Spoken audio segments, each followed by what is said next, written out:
Video 10 in the iPad Essentials series is looking at Creative Book Builder and how you can create books for the iPad. So it's taking the highest level of use of the iPad and using it for student content. So again, it's Creative Book Builder, and what we talked about in the previous video is how you will use all kinds of media and all kinds of student projects and pull them together into one app for creating books for the iPad. Hopefully you did get a chance to go to the website from the first video. They do have on that video a great video for using Creative Book Builder, and they go through step-by-step different ways to add content. There's also the Creative Book Builder site itself. getcreativebookbuilder.blogspot.com has a really nice home page. It has videos for you for really looking at how to use it more. There are some step-by-step videos here, and then there are tutorials available for you here. There is how to share your Creative Book Builder, your book after you've created it, frequently asked questions, and so on. So because Creative Book Builder has been around for a while, and because it is a really reliable app, it has quite a few people that have worked with it and followed it. And so you're not looking at an app that is brand new. They've been working for a while. They also have a really good response to educators. On Twitter, they have answered many of my questions. So we're looking at an app that just has a lot of features available to it. So I'm going to go ahead and actually go ahead and open up a book that was created in one of my science classes. And what my students decided is, after talking about sound and after discussing the content, doing various labs, they wanted to put together a video that would have multiple videos in it. And so they created some, and then they found some as well.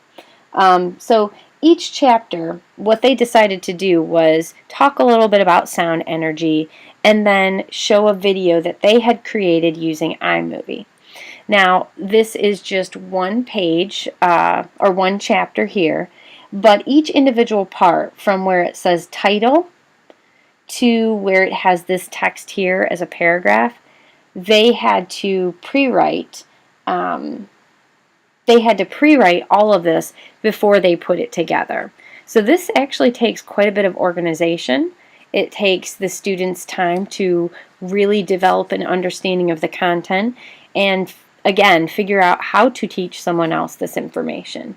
As they added into their chapters, each time they built a little bit, they previewed it to see what is it going to look like together. And so, is this too much text together? Did we break up with a video? Did we put a page break in there to help the reader? And then at the bottom here, it's actually a video for, or a website for sound there. But each time they previewed it, they went back and adjusted it. It's really easy to move things around.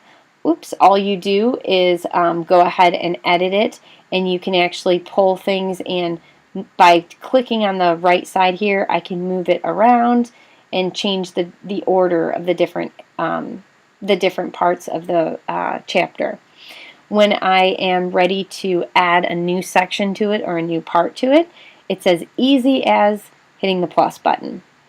And you'll see that there are various elements that you can put in here. You can put text like a title or a paragraph or a web address. You can put media in. And if it's media that you actually have on your iPad, maybe it's a picture that you have already taken in the classroom or video that you've already taken in the classroom, it'll show up in your photos. You'll probably have to give the app permission to use your photo library, but once you're in there, you can go ahead and say, okay, this is the video that we want to, or this is the picture that we want to add in. I want to also add in this picture and this picture. They have nothing to do with this content, but when we click done, it'll go ahead and load those pictures, and you can see them down here. So now when I preview, I have what I previously had on the page, and now my pictures are showing up over here. Okay, so also another thing to keep in mind is that this chapter could be titled something else. You can work with how it looks on the page by changing the alignment, the font here, anything you want to do there. And so this is just one individual chapter. If I'm ready for chapter 4, I'm going to go to the left side. This is where everything's organized. And I will go ahead and add a chapter. So this could be chapter 4. And keep in mind, the students have they've pre-written all of this. And it's, in my situation, we had it in large, like in chart paper. And the chart paper was up around the room, and students had notes and sticky notes all over it with whatever their content was. But let's say we want chapter 4, but for some reason maybe we want to move it.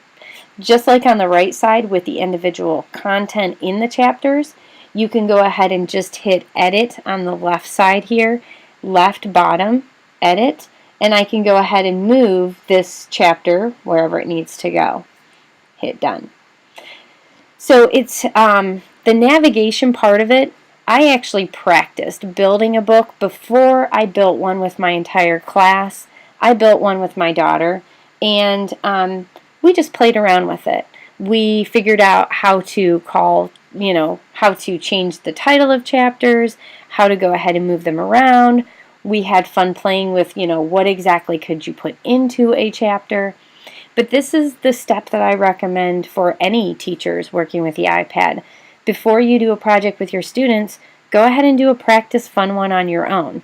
This isn't anything that I would go ahead and, ask to publish or share with too many people. But I did actually go ahead and save this one and show it to my students just to show them some of the possibilities. But each page, we had a picture in here. We had a little audio clip. We had a little video clip. And when I was ready to publish it, I just sent it to the, I went ahead and, if you regenerate the book, what it does when you start processing it is it exports it as an EPUB. And this is not taking too long. What it'll do after this is it will go ahead and ask you if you want to preview it and what do you want to preview it in. So I could open it in Dropbox, and that would be a way to transfer to my students. I can open it in Subtext, which is a really, really cool app that if you're looking for an app to check out on your own, that is wicked cool. Or I could open it in iBooks. So once I open it in iBooks, it'll go ahead and swing me into iBooks, and it'll open up the book that I just sent to it, and it should open up. There it is. Okay, so here it is. We have our chapter, we have our picture, our video. As you keep going through, work that was created using a photo and words on top of it. But it has it right here up at the top, and you can see 3 shelves down, the original one is there. So when you regenerate it, it's going to put a new one on there. So I'm going to just edit, click on the old one, delete the old one. Yes, I want to delete it. But again, this is a great way to share the content. In order to go ahead and share this with, here we go, whoops, not import. In order to share this with other people, you can go ahead into publish, and you can, as I mentioned earlier, you can go ahead and convert it to a mobile web app, which it will, once you do that, you have to have their Touch App Creator, but what it'll do is it'll take it and it'll put it as an app on the desktop, so it doesn't necessarily go into iBooks. I haven't found a use, my students use iBooks, so I haven't really used this too much, but it's a possibility for you. You can share it to devices, And if you have someone who is in the same network, they can go ahead and use the QR code here, or they can use the website. And what will happen is if they're in the same network, they can go ahead and view it right that way. You can email the URL, you can copy the URL, but this is another way to share to another device in the room. So this app is just one of those that I would say, depending on your need and depending on your willingness to work with the content and spend some time on the project, you can really create some phenomenal projects. My students have worked with everything from creating books about rocks to creating books about field trips to light, sound. It's just a really, really slick app to use.